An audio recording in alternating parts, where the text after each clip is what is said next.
મારા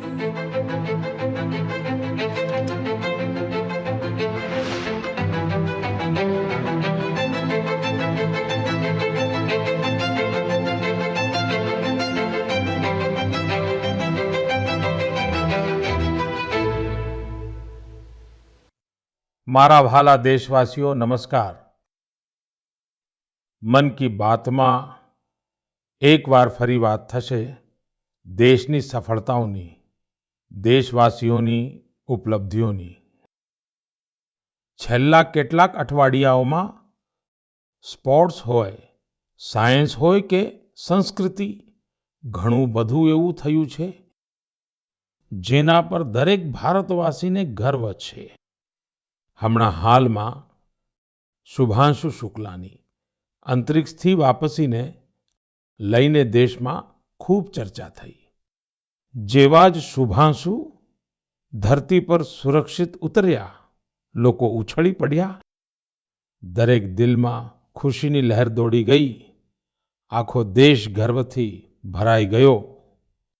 મને યાદ છે જ્યારે ઓગસ્ટ 2023માં ચંદ્રયાન-3ની સફળ લેન્ડિંગ થઈ હતી, ત્યારે દેશમાં એક નવો માહોલ બન્યો.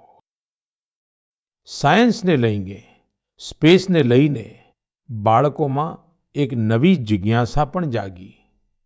હવે નાના બાળકો કહે છે, અમે પણ સ્પેસમાં જઈશું, અમે પણ ચાંદ પર ઉતરીશું, સ્પેસ સાયન્ટિસ્ટ બનીશું. સાથીઓ, તમે ઇન્સ્પાયર માનક અભિયાનનું નામ સાંભળ્યું હશે. આ બાળકોના ઇનોવેશનને પ્રોત્સાહન આપવાનું અભિયાન છે. આમાં દરેક સ્કૂલમાંથી 5 બાળકોને પસંદ કરવામાં આવે છે. દરેક બાળક એક નવો આઈડિયા લઈને આવે છે. આનાથી અત્યાર સુધી લાખો બાળકો જોડાઈ ચૂક્યા છે ને ચંદ્રયાન-3 પછી તો એમની સંખ્યા બમણી થઈ ગઈ છે. દેશમાં સ્પેસ સ્ટાર્ટઅપ્સ પણ ઝડપથી વધી રહ્યા છે. 5 વર્ષ પહેલા 50થી પણ ઓછા સ્ટાર્ટઅપ હતા. આજે 200થી વધારે થઈ ગયા છે માત્ર સ્પેસ સેક્ટરમાં. સાથીઓ, આવતા મહિને 23 ઓગસ્ટે નેશનલ સ્પેસ ડે છે. તમે આને કેવી રીતે ઉજવશો? કોઈ નવો આઈડિયા છે શું? મને નમો એપ પર જરૂર મેસેજ મોકલજો. સાથીઓ, 21મી સદીના ભારતમાં આજે સાયન્સ એક નવી ઉર્જા સાથે આગળ વધી રહ્યું છે. થોડા દિવસો પહેલા આપણા વિદ્યાર્થીઓએ ઇન્ટરનેશનલ કેમિસ્ટ્રી ઓલિમ્પિયાડમાં મેડલ જીત્યા છે. દેવેશ પંકજ, સંદીપ કુચી, દેવદત્ત પ્રિયદર્શી અને ઉજ્જવલ કેસરી આ ચારેય ભારતનું નામ રોશન કર્યું. મેથ્સની દુનિયામાં પણ ભારતે પોતાની ઓળખને વધુ મજબૂત કરી છે. ઓસ્ટ્રેલિયામાં થયેલા ઇન્ટરનેશનલ મેથેમેટિકલ ઓલિમ્પિયાડમાં આપણા સ્ટુડન્ટ્સે 3 ગોલ્ડ, 2 સિલ્વર અને 1 બ્રોન્ઝ મેડલ હાંસલ કર્યો છે. સાથીઓ, આવતા મહિને મુંબઈમાં એસ્ટ્રોનોમી અને એસ્ટ્રોફિઝિક્સ ઓલિમ્પિયાડ થવા જઈ રહી છે. એમાં 60થી વધારે દેશોના વિદ્યાર્થીઓ આવશે, વૈજ્ઞાનિકો પણ આવશે. આ અત્યાર સુધીની સૌથી મોટી ઓલિમ્પિયાડ હશે. એક રીતે જોઈએ તો ભારત હવે ઓલિમ્પિક અને ઓલિમ્પિયાડ બંને માટે આગળ વધી રહ્યું છે. મારા વ્હાલા દેશવાસીઓ, આપણે સૌને ગર્વથી ભરી દેનારી એક બીજી ખબર આવી છે યુનેસ્કોથી. યુનેસ્કોએ 12 મરાઠા કિલ્લાઓને વર્લ્ડ હેરિટેજ સાઇટ્સ તરીકે માન્યતા આપી છે. 11 કિલ્લા મહારાષ્ટ્રમાં, 1 કિલ્લો તમિલનાડુમાં. દરેક કિલ્લાથી ઇતિહાસનું એક પાનું જોડાયેલું છે. દરેક પથ્થર એક ઐતિહાસિક ઘટનાનો સાક્ષી છે. સલ્હેરનો કિલ્લો જ્યાં મુગલોની હાર થઈ, શિવનેરી જ્યાં છત્રપતિ શિવાજી મહારાજનો જન્મ થયો.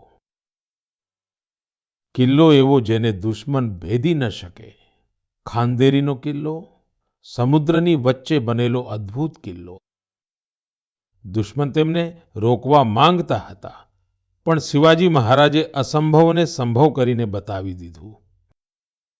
પ્રતાપગઢનો કિલ્લો જ્યાં અફઝલ ખાન પર જીત થઈ, તે ગાથાનો પડઘો આજે પણ કિલ્લાની દિવાલોમાં સમાયેલો છે. વિજયદુર્ગ, જેમાં ગુપ્ત સુરંગો હતી, છત્રપતિ શિવાજી મહારાજની દૂરદર્શિતાનો પુરાવો આ કિલ્લામાં મળે છે. મેં કેટલાક વર્ષ પહેલા રાયગઢની મુલાકાત લીધી હતી. છત્રપતિ શિવાજી મહારાજની પ્રતિમા સામે નમન કર્યું હતું. આ અનુભવ જીવનભર મારી સાથે રહેશે. સાથીઓ, દેશના બીજા ભાગોમાં પણ આવા જ અદ્ભુત કિલ્લાઓ છે, જેમણે આક્રમણ સહન કર્યા, ખરાબ હવામાનનો માર સહન કર્યો, પણ આત્મસન્માનને ક્યારે ઝૂકવા દીધું નહીં. રાજસ્થાનનો ચિત્તોડગઢનો કિલ્લો, કુંભલગઢ કિલ્લો, રણથંભોર કિલ્લો, આમેર કિલ્લો, જેસલમેરનો કિલ્લો તો વિશ્વ પ્રસિદ્ધ છે. કર્ણાટકમાં ગુલબર્ગાનો કિલ્લો પણ બહુ મોટો છે. ચિત્રદુર્ગના કિલ્લાની વિશાળતા પણ તમને કુતૂહલથી ભરી દેશે કે એ જમાનામાં આ કિલ્લો કેવી રીતે બન્યો હશે. સાથીઓ, ઉત્તર પ્રદેશના બાંદામાં છે કાલિંજર કિલ્લો. મહમૂદ ગજનવીએ ઘણીવાર આ કિલ્લા પર હુમલો કર્યો અને દર વખતે નિષ્ફળ રહ્યો. બુંદેલખંડમાં આવા ઘણા કિલ્લાઓ છે. ગ્વાલિયર, ઝાંસી, દતિયા, અજયગઢ, ગઢકુંડાર, ચંદેરી. આ કિલ્લાઓ માત્ર ઈંટ પથ્થર નથી, આ આપણી સંસ્કૃતિના પ્રતીક છે. સંસ્કાર અને સ્વાભિમાન આજે પણ આ કિલ્લાઓની ઊંચી ઊંચી દિવાલોથી ઝાંકે છે. હું બધા દેશવાસીઓને આગ્રહ કરું છું, આ કિલ્લાઓની યાત્રા કરો, પોતાના ઇતિહાસને જાણો, ગૌરવ અનુભવ કરો. મારા વહાલા દેશવાસીઓ, તમે કલ્પના કરો, બિલકુલ ભોરનો સમય, બિહારનું મુઝફ્ફરપુર શહેર, તારીખ છે 11 ઓગસ્ટ 1908. દરેક ગલી, દરેક ચોક, દરેક હલચલ તે સમયે જાણે થંભી ગઈ હતી. લોકોની આંખોમાં આંસુ હતા, પણ દિલમાં જ્વાળા હતી. લોકોએ જેલને ઘેરી રાખી હતી, જ્યાં એક 18 વર્ષનો યુવાન અંગ્રેજો સામે પોતાનો દેશપ્રેમ વ્યક્ત કરવાની કિંમત ચૂકવી રહ્યો હતો. જેલની અંદર અંગ્રેજ અફસર એક યુવાનને ફાંસી આપવાની તૈયારી કરી રહ્યા હતા. તે યુવાનના ચહેરા પર ભય નહોતો, પણ ગર્વથી ભરેલો હતો. એ ગર્વ જે દેશ માટે મરી મિટનારાઓને હોય છે. એ વીર, એ સાહસી યુવાન હતા ખુદીરામ બોઝ. માત્ર 18 વર્ષની ઉંમરે તેમણે એ સાહસ બતાવ્યો, જેણે આખા દેશને હચમચાવી દીધો. ત્યારે છાપાઓએ પણ લખ્યું હતું, ખુદીરામ બોઝ જ્યારે ફાંસીના ફંદા તરફ વધ્યા તો તેમના ચહેરા પર સ્મિત હતું. આવા જ અસંખ્ય બલિદાનો પછી, સદીઓની તપસ્યા પછી આપણને આઝાદી મળી હતી. દેશના દીવાનાઓએ પોતાના રક્તથી આઝાદીના આંદોલનને સિંચ્યું હતું. સાથીઓ, ઓગસ્ટ મહિનો એટલે જ ક્રાંતિનો મહિનો છે. 1 ઓગસ્ટે લોકમાન્ય બાળ ગંગાધર તિલકની પુણ્યતિથિ હોય છે. આ જ મહિનામાં આ ઓગસ્ટે ગાંધીના નેતૃત્વમાં ભારત છોડો આંદોલનની શરૂઆત થઈ હતી. પછી આવે છે 15 ઓગસ્ટ, આપણો સ્વતંત્રતા દિવસ. આપણે આપણા સ્વતંત્રતા સેનાનીઓને યાદ કરીએ છીએ, એમની પાસેથી પ્રેરણા મેળવીએ છીએ. પણ સાથીઓ, આપણી આઝાદીની સાથે દેશના ભાગલાની પીડા પણ જોડાયેલી છે. એટલે આપણે 14 ઓગસ્ટને વિભાજન વિભીષિકા સ્મૃતિ દિવસ તરીકે ઉજવીએ છીએ. મારા વહાલા દેશવાસીઓ, 7 ઓગસ્ટ 1905માં એક બીજી ક્રાંતિની શરૂઆત થઈ હતી. સ્વદેશી આંદોલન એ સ્થાનિક ઉત્પાદનો અને ખાસ કરીને હેન્ડલૂમને એક નવી ઉર્જા આપી હતી. આ જ સ્મૃતિમાં દેશ દર વર્ષે 7 ઓગસ્ટને નેશનલ હેન્ડલૂમ ડે તરીકે ઉજવે છે. આ વર્ષે 7 ઓગસ્ટે નેશનલ હેન્ડલૂમ ડે ના 10 વર્ષ પૂરા થઈ રહ્યા છે. આઝાદીની લડાઈના સમયે જેમ આપણી ખાદીએ આઝાદીના આંદોલનને નવી તાકાત આપી હતી, તેવી જ રીતે આજે જ્યારે દેશ વિકસિત ભારત બનવા માટે કદમ વધારી રહ્યો છે, તો ટેક્સટાઇલ સેક્ટર દેશની તાકાત બની રહ્યું છે. આ 10 વર્ષોમાં દેશના અલગ અલગ ક્ષેત્રોમાં આ સેક્ટર સાથે જોડાયેલા લાખો લોકોએ સફળતાની ઘણી ગાથાઓ લખી છે. મહારાષ્ટ્રના પૈઠણ ગામના કવિતા ધવલે પહેલા એક નાના રૂમમાં કામ કરતા હતા. ના જગ્યા હતી અને ના કોઈ સુવિધા. સરકારથી મદદ મળી. હવે તેમનો હુનર ઉડાન ભરી રહ્યો છે.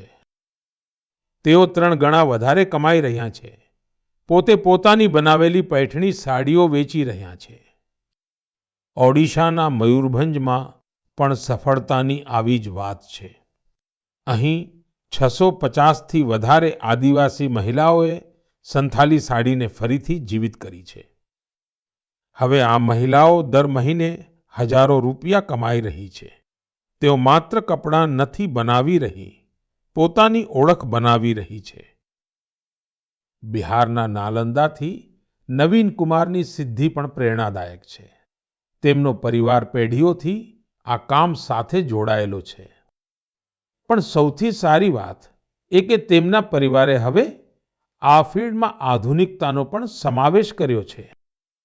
હવે તેમના બાળકો હેન્ડલૂમ ટેકનોલોજીનો અભ્યાસ કરી રહ્યા છે, મોટી બ્રાન્ડ્સમાં કામ કરી રહ્યા છે. આ બદલાવ માત્ર એક પરિવારનો નથી, આસપાસના અનેક પરિવારોને આગળ વધારી રહ્યો છે. સાથીઓ, ટેક્સટાઇલ ભારતનું માત્ર એક સેક્ટર નથી, આ આપણી સાંસ્કૃતિક વિવિધતાની મિસાલ છે. આજે ટેક્સટાઇલ અને અપેરલ માર્કેટ ખૂબ ઝડપથી વધી રહ્યું છે અને આ વિકાસની સૌથી સુંદર વાત એ છે કે ગામડાની મહિલાઓ, શહેરોના ડિઝાઇનર, વડીલ વણકર અને સ્ટાર્ટઅપ શરૂ કરનારા આપણા યુવાનો સૌ મળીને તેને આગળ વધારી રહ્યા છે. ભારતમાં આજે 3000થી વધારે ટેક્સટાઇલ સ્ટાર્ટઅપ સક્રિય છે. ઘણા સ્ટાર્ટઅપ ભારતની હેન્ડલૂમ ઓળખને ગ્લોબલ હાઇટ આપી છે. સાથીઓ, 2027ના વિકસિત ભારતનો રસ્તો આત્મનિર્ભરતાથી થઈને પસાર થાય છે અને આત્મનિર્ભર ભારતનો સૌથી મોટો આધાર છે વોકલ ફોર લોકલ. જે વસ્તુઓ ભારતમાં બની હોય, જેને બનાવવામાં કોઈ ભારતીયનો પરસેવો વહ્યો હોય, તે જ ખરીદો અને તે જ વેચો. આ આપણો સંકલ્પ હોવો જોઈએ. મારા વહાલા દેશવાસીઓ, ભારતની વિવિધતાની સૌથી સુંદર ઝલક આપણા લોકગીતો અને પરંપરાઓમાં મળે છે ને આનો જ એક ભાગ હોય છે આપણા ભજન અને આપણા કીર્તન. પણ શું તમે ક્યારેય સાંભળ્યું છે કે કીર્તન દ્વારા ફોરેસ્ટ ફાયર પ્રત્યે લોકોને જાગૃત કરવામાં આવે? કદાચ તમને વિશ્વાસ ન થાય, પણ ઓડિશાના ક્યોંઝર જિલ્લામાં એક અદ્ભુત કાર્ય થઈ રહ્યું છે. અહીં રાધા કૃષ્ણ સંકીર્તન મંડળી નામની એક ટોળી છે. ભક્તિની સાથે સાથે આ ટોળી આજે પર્યાવરણ સંરક્ષણનો પણ મંત્ર જપી રહી છે. આ પહેલની પ્રેરણા છે પ્રમિલા પ્રધાનજી. જંગલ અને પર્યાવરણની રક્ષા માટે તેમણે પરંપરાગત ગીતોમાં નવા બોલ જોડ્યા, નવા સંદેશ જોડ્યા. તેમની ટોળી ગામડે ગામડે ગઈ, ગીતોના માધ્યમથી લોકોને સમજાવ્યું કે જંગલમાં લાગતી આગથી કેટલું નુકસાન થાય છે. આ ઉદાહરણ આપણને યાદ અપાવે છે કે આપણી લોક પરંપરાઓ કોઈ વીતેલા યુગની વસ્તુ નથી. એમાં આજે પણ સમાજને દિશા આપવાની શક્તિ છે. મારા વહાલા દેશવાસીઓ, ભારતની સંસ્કૃતિનો બહુ મોટો આધાર આપણા તહેવારો ને પરંપરાઓ છે, પણ આપણી સંસ્કૃતિની જીવંતતાનો એક બીજો પક્ષ પણ છે. આ પક્ષ છે પોતાના વર્તમાન અને પોતાના ઇતિહાસને ડોક્યુમેન્ટ કરતા રહેવું.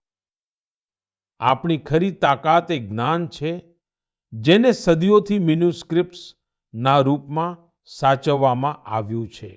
આ મેન્યુસ્ક્રિપ્ટ્સમાં વિજ્ઞાન છે, ચિકિત્સાની પદ્ધતિઓ છે, સંગીત દર્શન છે, અને સૌથી મોટી વાત એ વિચાર છે, જે માનવતાના ભવિષ્યને ઉજ્જવળ બનાવી શકે છે.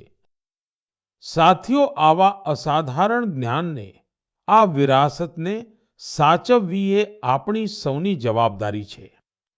આપણા દેશમાં દરેક કાળખંડમાં કેટલાક એવા લોકો થયા છે, જેમણે આને પોતાની સાધના બનાવી લીધી. એવા જ એક પ્રેરણાદાયક વ્યક્તિત્વ છે તમિલનાડુના તંજાવુરથી મણિમારનજી. તેમને લાગ્યું કે જો આજની પેઢી તમિલ હસ્તપ્રતો વાંચતા નહીં શીખે, તો આવનારા સમયમાં આ અમૂલ્ય વારસો ખોવાઈ જશે. એટલે તેમણે સાંજે ક્લાસ શરૂ કર્યા, જ્યાં વિદ્યાર્થીઓ, નોકરી કરતા યુવાનો, રિસર્ચર બધા અહીં આવીને શીખવા લાગ્યા. મણિમારનજીએ લોકોને શીખવ્યું કે તમિલ સુવાડી ઈયલ એટલે કે પામ લીફ મેન્યુ સ્ક્રિપ્ટ્સ ને વાંચવાની અને સમજવાની વિધિ શું હોય છે. આજે અનેક પ્રયાસોથી ઘણા વિદ્યાર્થીઓ આ વિદ્યામાં પારંગત થઈ ચૂક્યા છે. કેટલાક સ્ટુડન્ટ્સે તો આ હસ્તપ્રતોના આધારે ટ્રેડિશનલ મેડિસિન સિસ્ટમ પર રિસર્ચ પણ શરૂ કરી દીધી છે. સાથીઓ, વિચારો, જો આવો પ્રયાસ દેશભરમાં થાય તો આપણું પુરાતન જ્ઞાન માત્ર દિવાલોમાં બંધ નહીં રહે, તે નવી પેઢીની ચેતનાનો ભાગ બની જશે. આ જ વિચારથી પ્રેરિત થઈને ભારત સરકારે આ વર્ષના બજેટમાં એક ઐતિહાસિક પહેલની ઘોષણા કરી છે, જ્ઞાન ભારતમ મિશન.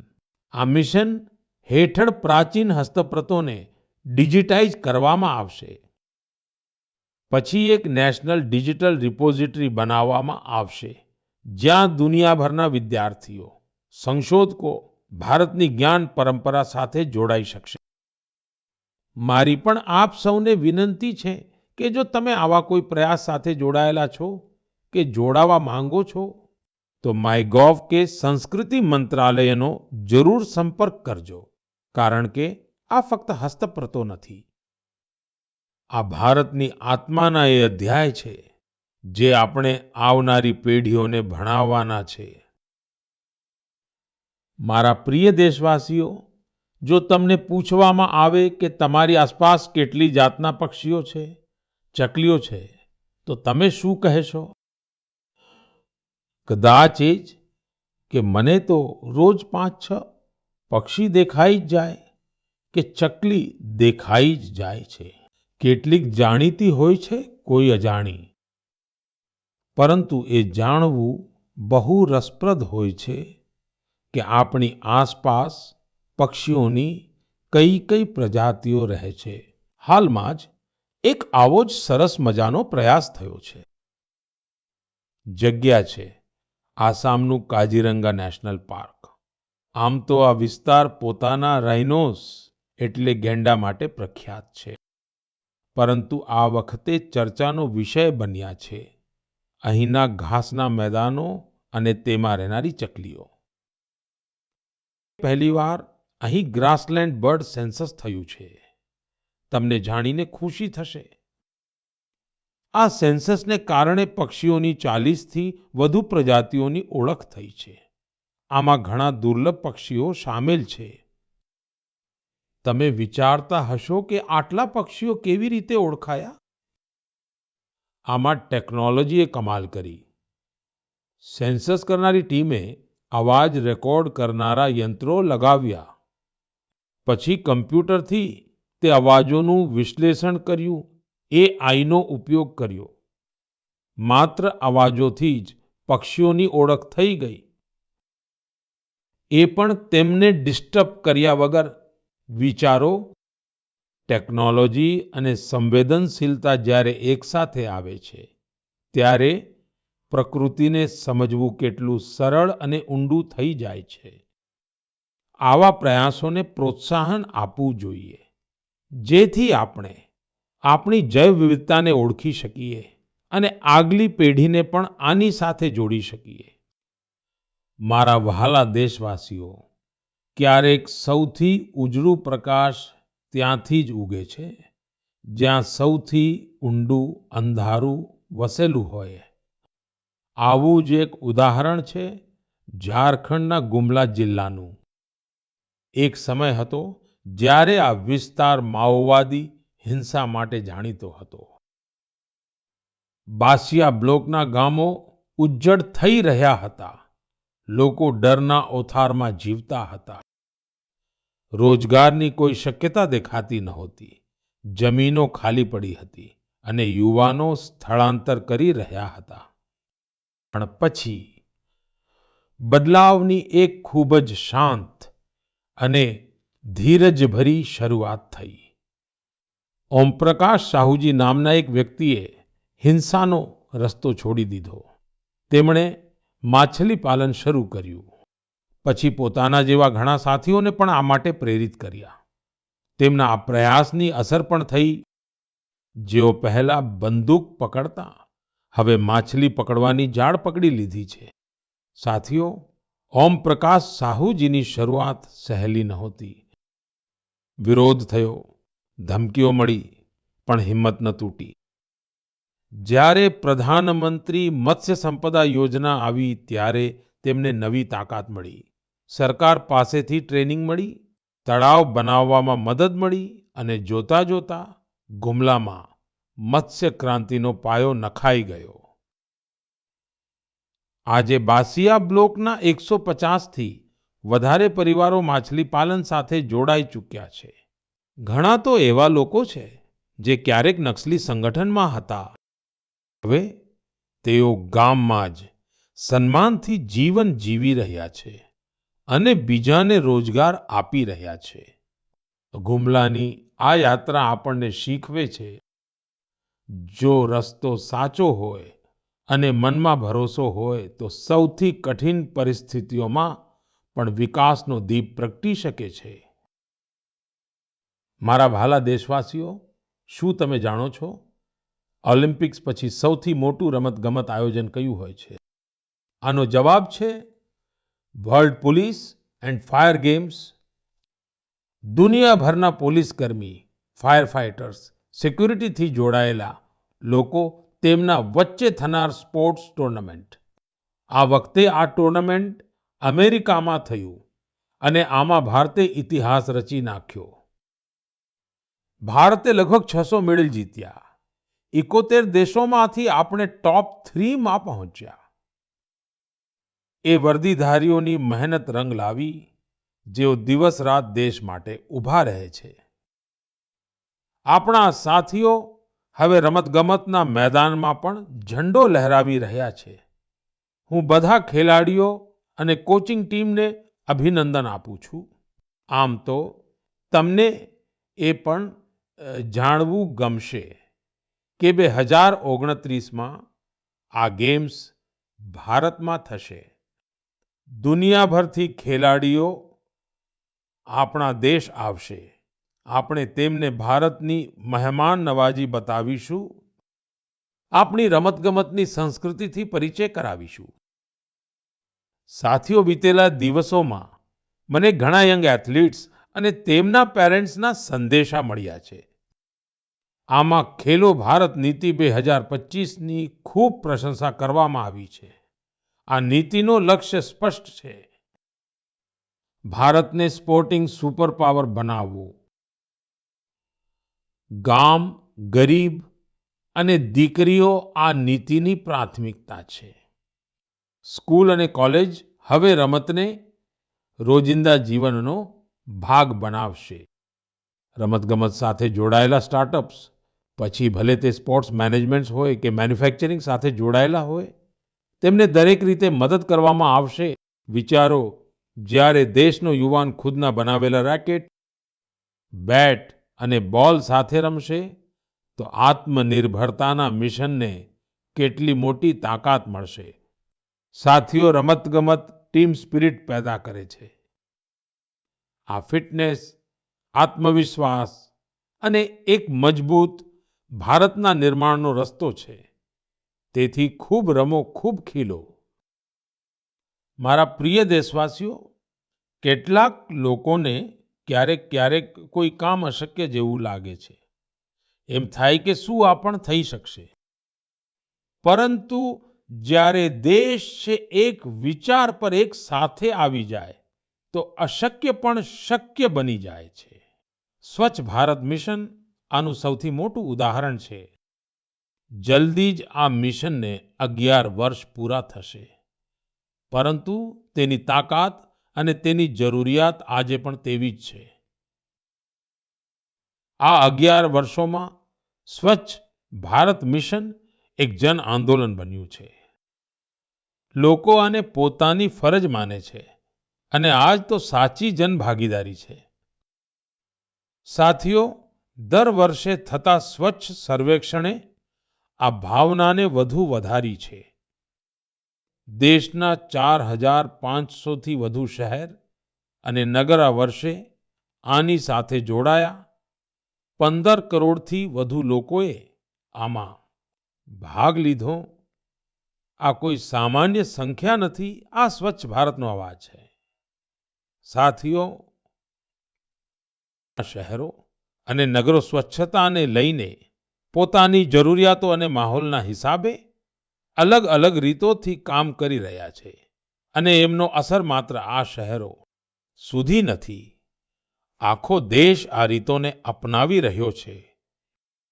ઉત્તરાખંડમાં કીર્તિનગરના લોકો પહાડોમાં વેસ્ટ મેનેજમેન્ટનું નવું ઉદાહરણ સ્થાપી રહ્યા છે। એ જ રીતે બેંગલુરુમાં ટેકનોલોજીથી ઓર્ગેનિક વેસ્ટ મેનેજમેન્ટનું કામ થઈ રહ્યું છે। અરુણાચલમાં એક નાનું શહેર રોઈંગ છે। એક સમય હતો જ્યારે અહીંયા લોકોના સ્વાસ્થ્ય સામે વેસ્ટ મેનેજમેન્ટ બહુ મોટો ચેલેન્જ હતો। અહીંના લોકોએ આની જવાબદારી લીધી। ગ્રીન રોઈંગ ઇનિશિયેટિવ શરૂ થયું અને પછી રિસાયકલ્ડ વેસ્ટથી આખો એક પાર્ક બનાવી દેવામાં આવ્યો। એવી જ રીતે કરાડમાં, વિજયવાડામાં વોટર મેનેજમેન્ટના ઘણા નવા ઉદાહરણો બન્યા છે। અમદાવાદમાં રિવરફ્રન્ટ પરની સફાઈએ પણ બધાનું ધ્યાન દોર્યું છે। સાથીઓ, ભોપાલની એક ટીમનું નામ છે સકારાત્મક સોચ। આમાં 200 મહિલાઓ છે। આ માત્ર સફાઈ નથી કરતી, વિચાર પણ બદલે છે। એક સાથે મળીને શહેરના 17 પાર્કોની સફાઈ કરવી, કપડાની થેલીઓ વહેંચવી, એમનું દરેક પગલું એક સંદેશ છે। આવા પ્રયાસોના કારણે જ ભોપાલ પણ હવે સ્વચ્છ સર્વેક્ષણમાં ઘણું આગળ આવી ગયું છે। લખનૌની ગોમતી નદી ટીમનો ઉલ્લેખ પણ જરૂરી છે। 10 વર્ષથી દર રવિવારે થાક્યા વગર, રોકાયા વગર આ ટીમના લોકો સ્વચ્છતાના કામમાં લાગેલા છે। હા, છત્તીસગઢનું એક ઉત્તમ ઉદાહરણ છે। અહીં મહિલાઓને વેસ્ટ મેનેજમેન્ટની ટ્રેનિંગ આપવામાં આવી અને તેમણે મળીને શહેરની તસવીર બદલી નાખી। ગોવાના પણજી શહેરનું ઉદાહરણ પણ પ્રેરક છે। ત્યાં કચરાને 16 કેટેગરીમાં વહેંચવામાં આવે છે અને તેનું નેતૃત્વ પણ મહિલાઓ કરી રહી છે। પણજીને તો રાષ્ટ્રપતિ પુરસ્કાર પણ મળ્યો છે। મિત્રો, સ્વચ્છતા ફક્ત એક સમયનું, એક દિવસનું કામ નથી। જ્યારે આપણે વર્ષમાં દરરોજ દરેક પળે સ્વચ્છતાને પ્રાથમિકતા આપીશું, ત્યારે જ દેશ સ્વચ્છ રહી શકશે। મિત્રો, શ્રાવણના ઝરમર વરસાદની વચ્ચે દેશ એકવાર ફરી તહેવારોની રોનકથી સજવા જઈ રહ્યો છે। આજે હરિયાળી તીજ છે, પછી નાગપંચમી અને રક્ષાબંધન, પછી જન્માષ્ટમી, આપણા નટખટ કાનુડાના જન્મનો ઉત્સવ। આ બધા તહેવારો અહીં આપણી ભાવનાઓ સાથે જોડાયેલા છે. આ આપણને પ્રકૃતિ સાથે જોડાણ અને સંતુલનનો પણ સંદેશ આપે છે. આપ સૌને આ પાવન પર્વોની ગગલાબંધ શુભકામનાઓ. મારા વહાલા સાથીઓ, પોતાના વિચાર અને અનુભવ શેર કરતા રહેજો. આવતા મહિને ફરી મળીશું દેશવાસીઓની અમુક વધુ નવી ઉપલબ્ધિઓ અને પ્રેરણા સાથે. તમારું ધ્યાન રાખજો. ખૂબ ખૂબ આભાર.